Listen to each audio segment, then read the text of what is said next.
dan Tante, di sini saya akan menjelaskan mengenai perubahan menu yang ada di sistem triggerspot.net mengenai penawaran canvassing. Nah, Om dan Tante bisa login menggunakan akunnya masing-masing. Kemudian nanti akan tersedia flyer strategi penawaran canvassing. Silahkan Om dan Tante klik.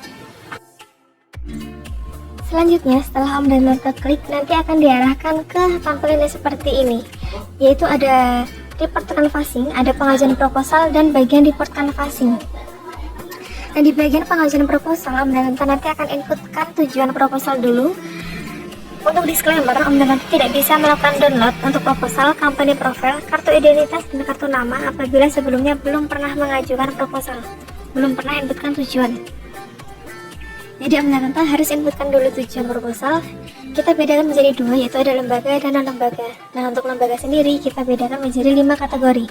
Kategori pertama itu ada pendidikan, ketika Om dan Tante menyasar misalkan SD, SMP, atau SMA. Kemudian bisa juga untuk perguruan tinggi.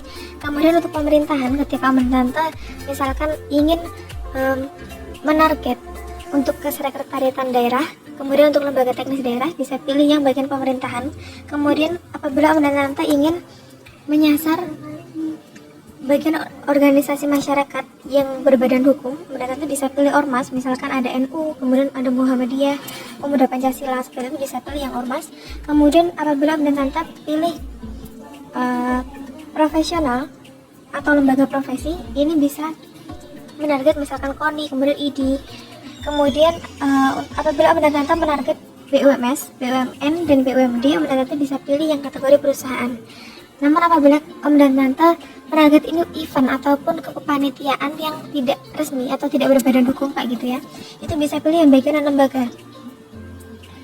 Misalkan saya di sini pilih yang lembaga, kemudian pilih yang bagian lembaga ormas, kemudian saya ketik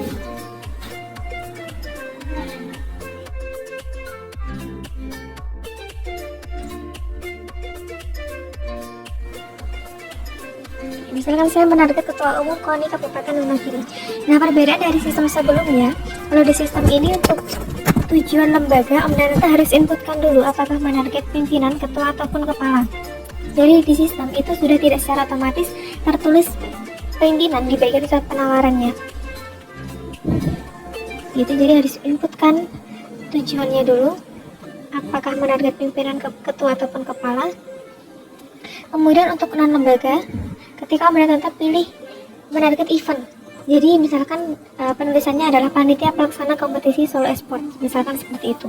Jadi di sini saya pakainya yang lembaga ormas profesional maksud saya. Kemudian pilih ketika ketua umum KONI Kabupaten Wonogiri misalnya. Nah, terkait dengan rencana jadwal canvassing, ini adalah estimasi rencana di mana Om dan Tante nanti kemungkinan akan menyerahkan proposal penawarannya. Om dan Tante bisa targetkan hari ini, besok, ataupun di hari yang akan datang. Misalkan saya akan berencana menyerahkan proposal saya pada hari Senin, pada tanggal 10 Juli. Saya ketikkan di sini, saya pilih tanggal 10 Juli hari Senin, kemudian klik setelah. Selanjutnya Om dan Tante akan input wilayah canvassing. Nah, untuk inputan wilayah ini nanti akan menjadi tempat pembuatan surat. Kemudian ada lokasi di mana lembaga dan lembaga Om dan Tante sekalian di bagian surat penawaran. Yang pertama, Om dan Tante bisa pilih untuk provinsinya mau di target mana, kemudian pilih kabupaten atau kota. Selanjutnya nama pengaju ini secara otomatis sudah diambilkan dari profil Om dan Tante masing-masing. Namun Om dan Tante bisa juga melakukan edit pada nama pengaju. Misalkan saya isikan nama saya.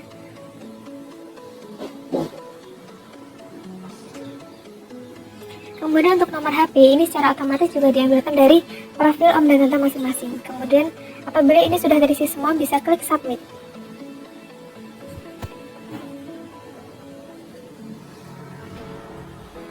Ini sudah ada notifikasi berhasil mengajukan proposal. Selanjutnya Om dan Tante bisa download proposal di bagian bawah ini, ada tombol download proposal. Selanjutnya untuk company profile, Om dan Tante bisa download juga.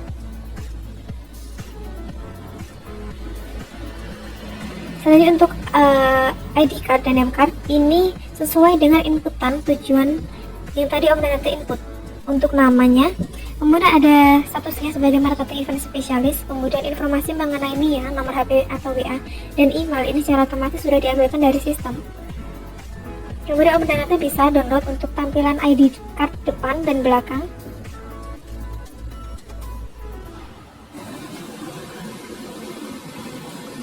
Selanjutnya untuk kartu nama ini juga sama, bisa di-download untuk tampilan depan dan belakang.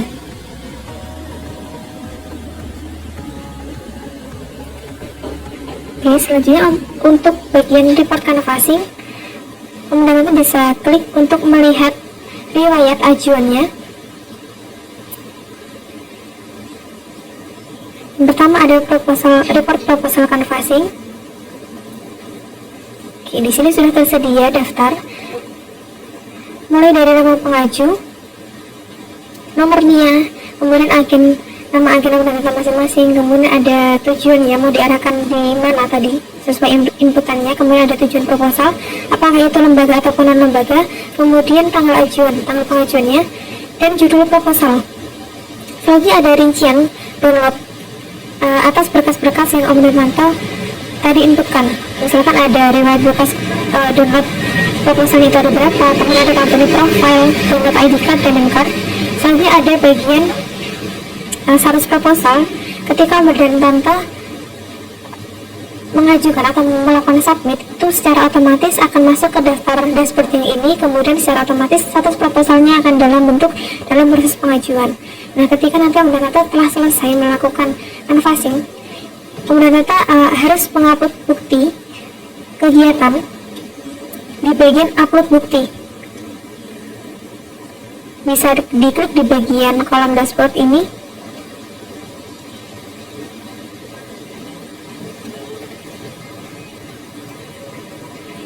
Nanti Om Danata bisa memasukkan foto, bisa satu ataupun lebih foto, kemudian mengisi deskripsi pengajuan, lalu klik upload. Selanjutnya nanti status proposal akan berubah menjadi proposal telah diserahkan. Nanti untuk warnanya nanti akan berubah menjadi hijau, seperti itu. Selanjutnya untuk report lembaga canvassing itu menjelaskan mengenai persentase distribusi acuan proposal, seperti itu. Nah, mungkin sekian penjelasan mengenai sistem yang baru, mengenai canvassing di sistem di Regards.net. Terima kasih.